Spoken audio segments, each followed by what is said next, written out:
ஆண்டின் பொதுக்காலம் 23வது வாரம் சனிக்கிழமை.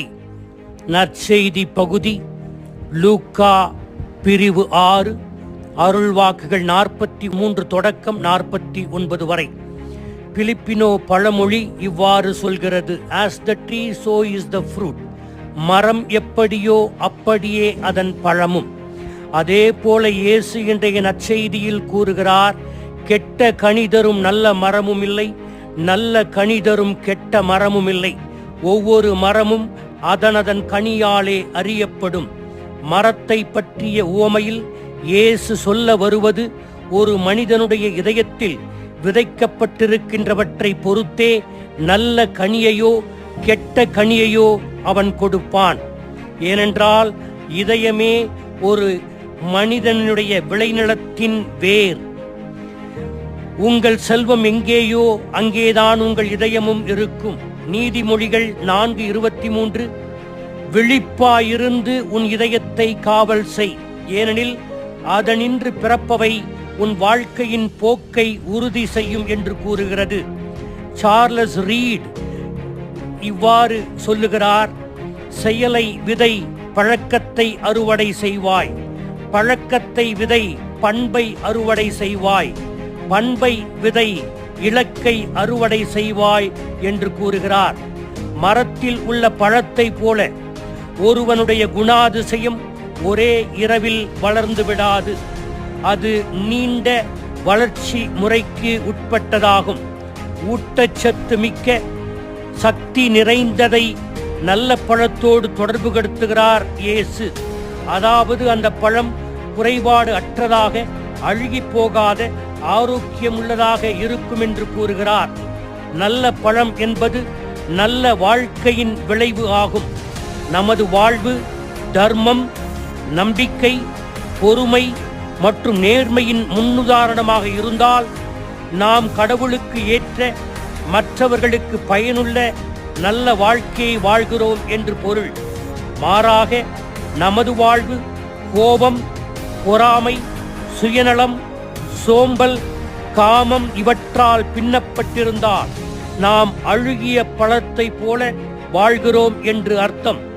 இதைத்தான் இயேசு அழகாக கூறுகிறார்: உள்ளத்தின் நிறைவையே வாய் பேசும் என்று. வாயின் வார்த்தை இதயத்தின் வெளிப்பாடு ஆகும். எனவே நாம் பேசுகின்ற வார்த்தை உள்ளத்தின் நன்மை நிறைந்த கருவூலத்திலிருந்து வருகிறது என்பதை நாம் உறுதி செய்ய வேண்டும். இப்படிப்பட்ட நல்ல வாழ்க்கையை கட்டி எழுப்புவதற்கு நல்ல அடித்தளம் வேண்டுமென்பதை இருவகை அடித்தளங்கள் என்ற உவமையின் வாயிலாக இயேசு இன்று விளக்குகிறார். இந்த உவமையின் முக்கியத்துவம் என்ன? நம்முடைய வாழ்வு நல்ல அடித்தளத்தில் கட்டப்பட்டிருக்கிறது என்பதற்கு சான்று நமது வார்த்தைகளும் செயல்களும் தான். நல்ல வார்த்தைகளை நாம் செயலாக்கம் செய்வதில்தான் நம் நேர்மை வெளிப்படும். நல்ல வார்த்தைகள் நல்ல செயல்களுக்கு மாற்றாக இருக்க முடியாது. ஆண்டவரே ஆண்டவரே என்று சொல்லிவிட்டு இயேசு சொல்வதை செய்யாமல் போனால் நல்ல வார்த்தைகளுக்கும் நல்ல ஜெபங்களுக்கும் அர்த்தமில்லை. கானாவூர் திருமணத்தில் அன்னை மரியா நமக்கு சொல்லுவது, அவர் சொல்வதை எல்லாம் செய்யுங்கள். எனவே நமது நம்பிக்கை உண்மையான நம்பிக்கையாக இருக்க வேண்டும் என்றால் அது செயலில் வெளிப்படுத்தப்பட வேண்டும். நமக்கு கடவுள் வெளிப்படுத்தியதை நம்புவதன் வழியாக மட்டுமே நாம் மீட்பை அடைய முடியாது. நாம் சும்மா இருந்து கொண்டு எல்லாவற்றையும் கடவுள் நமக்கு செய்வார் என்று எதிர்பார்க்கவும் முடியாது. செயலாக்கம் மிக முக்கியம். இயேசு இன்று சொல்லுவது, வாருங்கள், கேளுங்கள், செயல்படுங்கள் என்று கூறுகிறார்.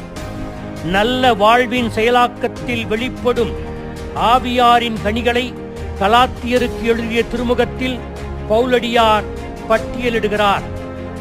கலாத்தியருக்கு எழுதிய திருமுகம் 5:22-23. தூய ஆவியின் கனியோ அன்பு, மகிழ்ச்சி, அமைதி, பொறுமை, பரிவு, நன்னயம், நம்பிக்கை, கனிவு, தன்னடக்கம் என்பவையாகும். ஆனால் நாம் அழுகிய பழத்தைப் போல நம்முடைய பண்புகளை மிகவும் மோசமாக வெளிப்படுத்தினால் கடவுள் மிகவும் துன்பமடைவார், வருத்தப்படுவார். அந்த அழுகிய பழங்களின் செயல்கள் என்னவென்றையும் கலாத்தியருக்கு எழுதிய திருமுகம் 5:19 21 வரை பட்டியலிடுகிறார் பவுலடியார். பரத்தமை, கெட்ட நடத்தை, காமவெறி, சிலை வழிபாடு, பிள்ளிச்சூனியம், பகைமை, சண்டை சச்சரவு, பொறாமை, சீற்றம், கட்சி மனப்பான்மை, பிரிவினை, பிளவு, அழுக்காறு, குடிவெறி, களியாட்டம். எனவே நாம் அழுகிய பழங்களாக நம்முடைய வாழ்வை வாழ்ந்து கொண்டிருந்தால் நமக்கு மனமாற்றம் தேவை. மேலோட்டமான மனமாற்றம் அல்ல, மாறாக நம்முடைய உள்ளத்தின் ஆழத்தில் சென்று எந்த வேர் அழுகி இருக்கிறது என்பதை பார்க்க வேண்டும். நம்முடைய இதயத்தில் எந்த முடைநாற்றம் எடுக்கிறது என்பதை அறிந்து அதை நாம் மாற்ற இறைவன் வரம் கேட்போம். ஆமீன்.